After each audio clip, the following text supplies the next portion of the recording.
사랑하는 성도 여러분, 우리는 살아가면서 이런저런 시험과 고난 가운데서 살아가게 됩니다. 그런데 우리 신자들은 이미 다 알고 있습니다. 우리는 예수 그리스도를 오직 믿음으로 말미암아 이미 하나님으로부터 의롭다함을 인정받은 존재입니다. 자, 우리가 의롭게 되었다라는 말은요, 하나님 앞에서 이미 죄사함을 다 받았다는 겁니다. 놀라운 은혜죠. 그런데 그것뿐만이 아닙니다. 죄사함을 받고 끝인 인생이 아니고 하나님은 우리를 그냥 내버려 두지 않으시고 성령님과 함께 우리의 남은 삶을 함께 살아갈 수 있도록 도와주십니다.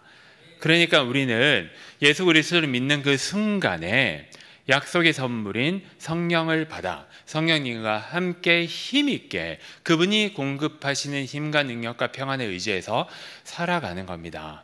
종말에는 어떻습니까? 종말에는 우리가 영생의 복을 누립니다. 바로 부활하시고 재림하실 예수님과 함께 이 땅에서 영생을 누리면서 함께 이 땅을 통치하는 놀라운 영광을 누리게 됩니다. 이처럼 우리에게는요, 영광의 길이 그리고 승리의 길이 이미 예비되어 있습니다. 그럼에도 불구하고 우리의 이 남은 인생은요, 어찌 보면 좀 염세적일지 모르겠지만 어찌 보면 고난의 연속입니다. 그러다 보니까 우리의 삶은요, 좀 역설적이고 이율배반적으로 보입니다. 내세에는 영생이 보장되어 있지만 지금 이 현세는요, 고난으로 가득 차 있기 때문에 그렇습니다. 이러한 이 현상은요, 우리 성도님들로 하여금 나름대로, 각자 나름대로 고난에 대해서 이런 생각, 저런 관점, 그 다음 어떤 철학 같은 것을 갖게 합니다. 자연스레 우리는요, 저를 포함해서 우리는 종종 고난에 대해서 오해를 하는 경우가 많습니다. 성도분들이 흔히들 고난에 대해서 하는 오해 몇 가지 예를 좀 든 후에 본문으로 좀 넘어갔으면 좋겠습니다. 우선 우리가 가장 쉽게 흔하게 하는 고난에 대한 오해가 무엇일까요? 바로 우리가 지은 죄 때문에, 우리가 지은 죄 때문에 지금 하나님에게 벌을 받고 있구나라는 생각입니다. 물론 이 생각이 아주 틀린 건 아닙니다. 우리가 받는 고난의 주요한 원인 중에 하나는 우리가 지은 죄가 분명히 맞습니다. 그런데 우리가 받는 모든 고난이 오직 우리의 죄 때문이다라고 생각하는 것은요, 상당한 오해입니다. 왜냐하면 다양한 원인이 충분히 있을 수가 있기 때문에 그렇습니다. 그렇기 때문에 우리는 굳이 그렇게 생각할 필요가 없다는 거예요. 이를테면 한 성도님이 있었습니다. 근데 이 성도님이 어느 날 운전을 하다가 아이고 실수로 다른 사람 차를 이렇게 박아가지고 50만 원 정도 물어줬다고 칩시다. 그리고 그 성도님이 매달 11조 감사헌금 등등 해서 한 50만 원 정도 헌금을 하는데 그달은 경제적인 사정이 어려워가지고 헌금을 못했다고 칩시다. 그러면은 그분이 상대방 차주분에게 50만 원을 송금하자마자 머릿속에 어떤 생각이 들까요? 내가 이 헌금을 안 한 죄 때문에 이렇게 지금 벌을 받고 있구나 라고 생각을 할 수 있는 겁니다. 이런 생각은요, 우리 주변에서 정말 많이 일어나는 일입니다. 그런데요, 저는 그게 오해라고 생각을 합니다. 왜 그럴까요? 이 사고의 원인은 너무 많습니다. 사고의 원인은 그냥 미숙한 운전일 수도 있고 당일 도로 컨디션이 나빠서 사고가 났을 수도 충분히 있습니다. 그것뿐만이 아닙니다. 그리고 무엇보다도 적어도 신약시대에 성도가 경제적인 사정이 어려워서 한두 달 헌금 안 한 것은요, 죄가 아닙니다. 하나님은 그렇게 제재하신 분이 아니십니다. 지금 이 시간은 헌금에 대해서 설교를 하는 시간이 아니기 때문에 이 정도만 하고 넘어가도록 하겠습니다. 이처럼 우리는요, 우리의 죄 때문에 지금 우리가 이런 고난을 받는다라고 굳이 오해하면서 살아갈 필요가 없습니다. 자, 계속해서 두 번째로 우리가 흔히 하는 오해는요, 바로 우리 믿음이 작아서 우리에게 이렇게 큰 고난이 찾아오는구나 라고 하는 생각입니다. 그런데 이것도 오해입니다. 왜냐하면 고난은요, 믿음이 작고 크고를 전혀 가리지 않습니다. 믿음은요, 고난과 상관이 별로 없습니다. 오히려 믿음이 크신 분들에게 더 큰 고난이 찾아오는 경우도 많습니다. 이러한 내용이 성경에 너무 잘 나와 있습니다. 여러분, 신약 성경에서 예수님을 제외하고 가장 유명한 두 사람을 선택하라면 누구를 뽑으시겠습니까? 바로 베드로와 바울입니다. 이 두 분은 기독교에서뿐만 아니라 로마 가톨릭에서도 손꼽히게 유명하신 분들입니다. 이 로마 바티칸 시국에 가면 성 베드로 광장이라고 해서 그 광장에 사람들이 이제 구름대처럼 몰려가지고 이 교황의 설교를 듣고 하는 그 광장이 있습니다. 그 광장에 보면 로마 가톨릭이 선정한 140여 명의 성인들을 조각한 조각상이 광장을 이렇게 뺑 둘러서 있습니다. 근데 그 광장 맨 앞에 왼편 오른편에 누가 있을까요? 바로 베드로와 바울이 있습니다. 그래서 베드로와 바울은요, 이 로마 가톨릭뿐만 아니라 기독교에서도 가장 믿음이 좋은 사람의 표상으로 꼽힙니다. 그런데요, 이 두 분이 다른 어떤 누구보다도 고난을 많이 겪으면서 살아갔다는 겁니다. 자, 우선 베드로는요, 이 복음을 전하면서 감옥에도 많이 갇혔고 매도 많이 맞았고 그리고 죽을 위협도 많이 당했습니다. 사도행전 4장부터 11장에 보면 그 내용이 잘 나와 있습니다. 나중에 한번 보십시오. 마찬가지로 바울도 그랬습니다. 바울도 감옥에도 많이 갇혔고 매도 많이 맞았고 죽을 위협도 많이 넘겼습니다. 고린도후서 11장 23절부터 몇 절에 걸쳐서 사도 바울이 자기가 사역을 하면서 겪었던 고난들의 목록이 쭉 나와 있는데요, 엄청난 고난을 사도 바울은 겪어야만 했습니다. 그런데 그것뿐만이 아닙니다. 이 두 분은요, 그냥 자연사하지 않았습니다. 로마의 제5대 황제인 네로 황제로부터 고초를 겪고 순교당해서 죽었습니다. 이처럼 우리는요, 믿음이 크고 작고가 중요한 게 아닙니다. 고난은 믿음의 크기를 가리지 않습니다. 그렇기 때문에 우리는 굳이 내 믿음이 작아서 이렇게 고난에 쉽게 흔들리는구나, 이렇게 생각하실 필요가 없습니다. 자, 마지막 예를 한번 들어보겠습니다. 우리가 흔히 하는 고난에 대한 마지막 오해는요, 이 고난은 빨리 해결해야 된다라고 하는 생각, 그 생각이 바로 오해입니다. 자, 왜 고난을 빨리 해결해야 된다는 생각이 들까요? 고난이 바로 우리의 삶에 있어서 불행한 것이고, 고난이 우리에게 마치 잘못된 것이라고 우리는 생각을 하고 있기 때문에 그렇습니다. 그렇기 때문에 우리는요, 고난을 빨리 해결을 해서 이 고난이라고 하는 이것을 우리의 이 몸과 마음 가운데서 빨리 드러내 버려야 된다고 생각을 하는 거예요. 그런데 이것도 오해입니다. 왜 오해일까요? 고난은 그렇게 한다고 해서 쉽게 없어지지 않기 때문에 그렇습니다. 여기 계신 분들은 다 아실 겁니다. 여기 계신 분들은 믿음의 연륜도 깊으시고 그리고 삶의 경륜도 깊으신 분들이 주로 계십니다. 한번 스스로 질문을 해보십시오. 내 인생에서 고난이 완전히 없어졌던 적이 한순간이라도 있었는지를요. 예, 고난은 쉽게 없어지지 않습니다. 고난은 끊임없이 지속됩니다. 고난은 마치 파도처럼 밀려옵니다. 제가 지지난주에 우리 성도님들의 기도와 후원 덕분에 제주도 단기 선교를 잘 다녀왔습니다. 그 단기 선교를 하고 그리고 한 4, 5일 정도 이렇게 선교를 했는데요, 매일 저녁에 이렇게 시간이 날 때쯤이면 제주 시내에 있는 해변가를 가서 우리가 산책을 한 적이 있습니다. 그런데 산책을 하면서요, 제가 해변가를 이렇게 바라봤습니다. 바라보니까 파도가요, 해변가로 끊임없이 밀려들고 있는 겁니다.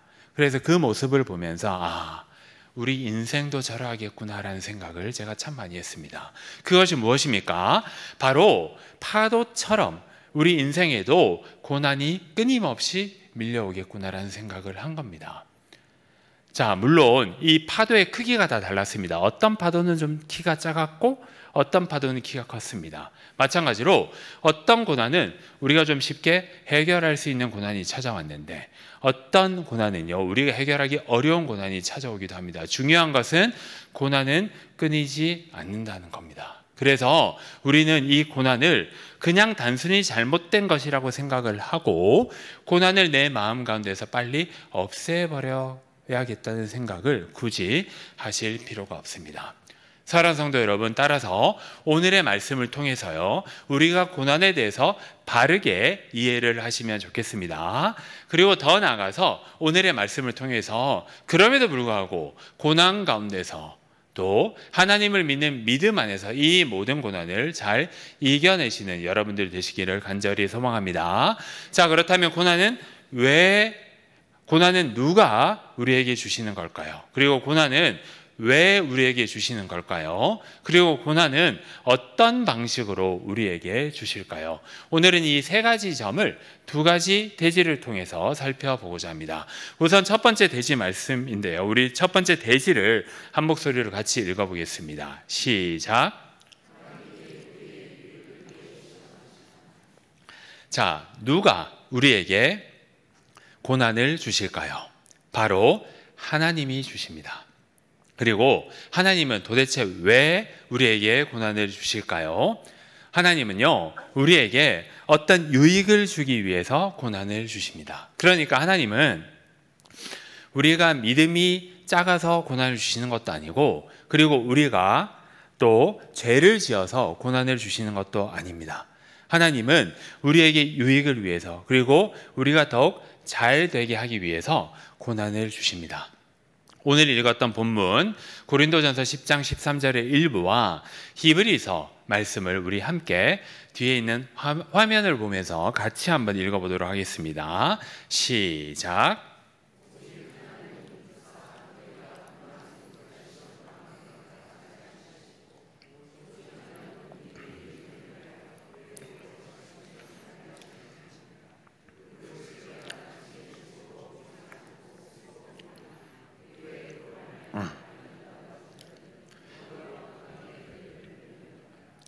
아멘.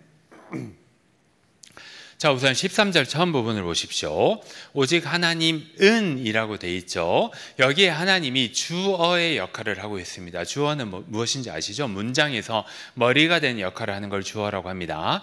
그리고 13절에서는요, 우리에게, 신자에게 고난을 주는 내용을 다루고 있습니다. 그래서 이것들을 종합을 하면 바로 우리에게 고난을 주는 주체는요, 바로 하나님이라는 사실을 알 수가 있습니다. 근데 우리는 하나님이 고난을 주신다는 점은 우리가 쉽게 잘 알고 있습니다. 그런데 도대체 왜 하나님은 우리에게 고난을 주실까요? 여기 두 가지가 나오는데요. 그것들을 제가 노란색으로 표시를 해 놓았습니다. 우선 첫 번째 노란색 부분을 보십시오. 맨 윗줄에 있습니다. 자, 오직 하나님은 미쁘시기 때문에 우리에게 고난을 주십니다. 자, 여기에 미쁘다라는 말이 나오는데요. 한글이고, 그리고 우리 사전에도 나오는 말인데 우리 일상생활에서 잘 사용하지 않는 말입니다. 이 말 뜻은요, 신실하다라는 뜻입니다. 그래서 이 말은 하나님이 신실하신 성품을 가지고 있기 때문에 우리에게 고난을 주신다, 이렇게 생각을 하시면 되겠습니다. 하나님의 신실하심은요, 주로 하나님의 사랑의 형태를 통해서 우리에게 다가옵니다. 그래서 이걸 풀어서 설명을 해드리면, 하나님은 너무나도 신실하시고 우리를 너무 사랑하시기 때문에 때로는 우리에게 고난을 주십니다. 계속해서 두 번째 노란색 부분을 보십시오. 오직 하나님은요, 무엇을 위해서요? 우리의 유익을 위해서 고난을 주십니다. 아까 대지에도 말씀을 드렸지만 하나님은 우리의 죄 때문이 아니고, 우리의 믿음이 작아서가 아니고, 우리의 유익을 위해서, 우리가 조금 잘 되게 하기 위해서 고난을 주신다는 거예요. 그래서 위아래 노란색 부분을 다 합치면 하나님은 너무나 신실하시고 너무나 사랑이 넘치시고 우리로 하여금 더욱더 잘 되게 하기 위해서 고난을 주신다는 겁니다. 자, 그러면은 이 고난을 통해서 우리가 실제로 얻게 되는 유익이 무엇일까요? 여기도 두 가지가 나오는데 이것들을 제가 주황색으로 표시를 해 놓았습니다. 우선 첫 번째 주황색을 보십시오. 히브리서 12장 10절에 있는데요. 우리가 이 고난이라는 훈련을 받게 되면 그의 거룩하심에 참여하는 유익이 있습니다. 여기에 그는요, 하나님입니다. 그래서 우리는요, 하나님이 주시는 고난이란 훈련을 통해서 하나님의 거룩하신 성품을 닮아가는 유익을 누리게 됩니다. 그러면은 하나님의 거룩하신 성품이라는 게 도대체 무엇일까요? 그것을 히브리서 기자는요, 또한 두 번째 주황색 부분에서 조금 더 풀어서 설명을 하고 있는데요. 여기에는 두 가지 열매, 유익이 나오는데요. 바로 의와 평강의 열매입니다. 우선 의는 의로움이라는 단어로 풀어서 설명을 할 수도 있습니다. 세상에서 의로움이라는 말은요, 정의로운 사람, 그리고 공평하고 그리고 공정한 사람에게 주로 의롭다라고 평가를 하는데요. 성경에서 의로움은 그런 뜻이 전혀 아니고 죄가 없는 사람을 의롭다고 말을 합니다. 그 말은 무슨 말입니까? 우리가 고난이라는 훈련을 통해서 하나님의 성품에 참여하게 되면요, 우리는 죄에서 조금씩 멀어지는 삶을 살 수 있게 된다는 겁니다. 그렇기 때문에 고난이 우리에게 유익이 될 수 있다는 거예요. 계속해서 우리는 평강의 열매를 맺습니다. 이 평강은 평화라는 말인데요. 성경의 평화는 한마디로 말씀을 드리자면 우리에게 전쟁과 갈등이 없기 때문에 우리 마음속에 샘솟는 기쁨의 상태를 평화라고 합니다. 그 말이 무슨 말입니까? 우리가 고난을 겪게 됩니다. 그리고 고난이라는 연단을 통해 가지고 우리가 하나님의 성품에 참여하게 되면 우리는 오히려 어떤 열매요? 평강과 기쁨이 넘치는 열매를 누리는 겁니다. 그렇기 때문에 성도 여러분, 우리는요, 이 고난이 충분히 유익이 될 수가 있는 겁니다. 왜 그렇습니까? 고난이 당연히 힘들고 어렵습니다.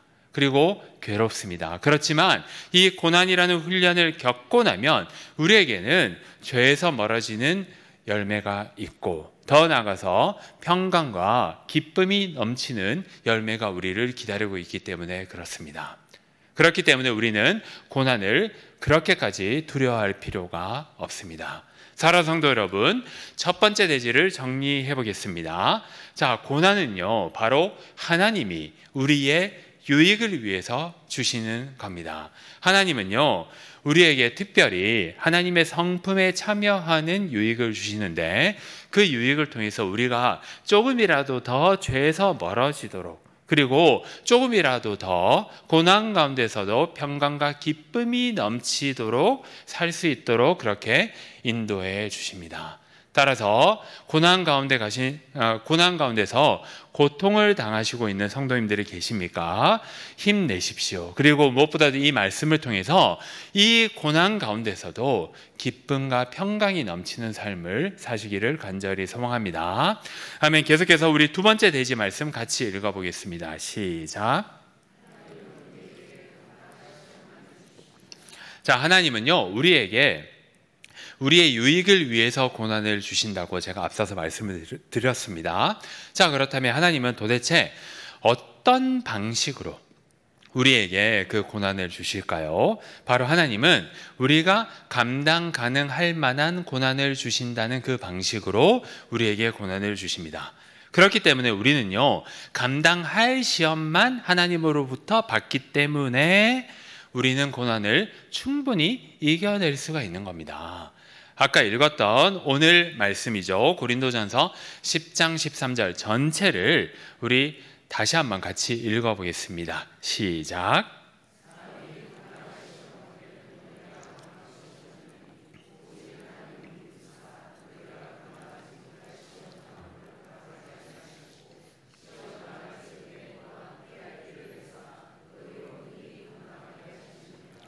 자, 하나님께서 우리에게 시험을 어떻게 허락하시는지를 노란색에서 우선 잘 말을 해주고 있는데요. 너희가 감당하지 못할 시험 당함을 허락하지 아니하신다라고 되어 있습니다. 이 말은 뒤집어서 생각을 하면 어떻습니까? 하나님은요, 우리가 감당할 수 있는 시험만 주신다는 겁니다. 자, 그렇다면 이런 생각이 들 수 있습니다. 왜 하나님은 우리가 감당 가능한 시험만을 허락하실까요? 왜 하나님은 우리가 무너질 법한 시험은 안 주실까요? 왜 그럴까요? 하나님이 시험을 주시는 목적이 우리의 유익을 위해서 그런 겁니다. 하나님은요, 우리를 골탕 먹이기 위해서 시험을 주시는 게 아니고, 하나님은 우리에게 벌을 주기 위해서 시험을 주는 분이 아닙니다. 만약에 하나님께서 골탕 먹이고 벌을 주기 위해서 시험을 주셨다면요, 우리가 절대 감당하기 힘든 시험을 주셨을 겁니다. 그래서 우리는 넘어지고 자빠지고 쓰러지겠죠. 그런데 하나님은 그런 분이 아니십니다. 아까도 말씀드렸지만 하나님은 신실하시고 미쁘시고 사랑이 넘치는 분이기 때문에 우리가 감당 가능한 시험만을 주십니다. 그렇기 때문에 우리는 이 시험을 이겨낼 수가 있는 겁니다. 그것뿐만이 아닙니다. 주황색 부분을 보십시오. 하나님은요, 우리가 신음 가운데 고통당하고 있을 때에 또한 피할 길을 내사 너희로 능히 감당하게 하십니다. 이 말이 무슨 말입니까? 자, 우리가 고통을 겪고 있습니다. 그런데 고통에는 반드시 하나님의 정한 때가 있습니다. 아쉬운 점은요, 우리가 그 하나님께서 정한 때가 언제인지 모른다는 거예요. 그런데 하나님의 정한 때가 있습니다. 분명히 때가 있습니다. 그 때가 되면 이제는 하나님이 직접 그 고난에 개입하셔서 우리에게 피할 길을 직접 내어 주십니다. 그렇기 때문에 우리는 그 피할 길을 통해서 또한 고난을 잘 감당할 수가 있는 겁니다. 그래서 우리는요, 이 고난을 별로 두려워할 필요가 없습니다. 그런데 여기까지 설명을 드리면 어떻습니까? 목사님, 그러면은 우리 주변에 이 질병으로 고통당하는 분들은 어떻게 해석해야 됩니까? 질병으로 고통당하다가 돌아가시는 분들은요, 이 말씀과 좀 다른 거 아닐까요? 라고 생각이 들 수 있는데요. 여러분, 질병 때문에 돌아가시는 분들에게도 이 말씀이 적용이 됩니다. 왜냐하면 하나님은 때로는 죽음을 통해서 피할 길을 내시기 때문입니다. 왜 죽음이 피할 길이 됩니까? 바로 우리 인생에서의 가장 중요한 목표가 이 땅에서의 장수가 아니기 때문에 그렇습니다. 우리 인생에서 가장 중요한 목표는 이 땅에서 무병장수하는 게 목표가 아니고 영생을 누리는 겁니다. 그래서 하나님께서는요, 아주 특별할 때에 택한 백성이 너무나도 고통을 당할 때는 죽음이라는 피할 길을 통해서 영생의 길로 인도하십니다. 물론 우리가 당연히 기도하면 치유의 은사, 치유의 은혜를 우리가 충분히 누립니다. 우리는요, 기도의 능력을 믿습니다. 그리고 성경 말씀에 보면 아픈 분들을 위해서 기도하라라고 분명히 되어 있습니다. 그래서 많은 분들이 낫습니다. 그렇지만 때로는 하나님께서는 이 죽음이라는 수단을 통해서도 그 고통과 고난에서 피할 길을 내어 주십니다. 사랑하는 성도 여러분, 이제 말씀을 정리해 보겠습니다. 하나님께서 우리에게 바로 고난을 주십니다. 하나님은 단순히 우리가 뭘 잘못해서 고난을 주시고 우리의 믿음이 연약해서 고난을 주시는 게 아니라 우리가 더욱더 잘 되게 하기 위해서, 특별히 하나님의 성품에 참여해서 우리가 조금이라도 죄에서 멀어지는 삶을 살고 우리가 조금이라도 평강이 넘치고 기쁨이 넘치는 삶을 살게 하기 위해서 우리에게 고난을 허락하십니다. 그것뿐만 아닙니다. 하나님은요, 우리에게 고난을 주시면서 우리를 내버려 두지 않으시고 고난에 직접 개입하셔서 우리에게 감당 가능한 시험만을 주시고 때로는 직접 피할 길을 내심으로 말미암아 우리로 계속해서 은혜 가운데서 살아가도록 이끌어 주십니다. 여기 계신 모든 분들이 바로 고난 가운데서 하나님이 인도하심과 그리고 이끄심을 체험하시는 여러분들 되시기를 간절히 소망합니다. 아멘.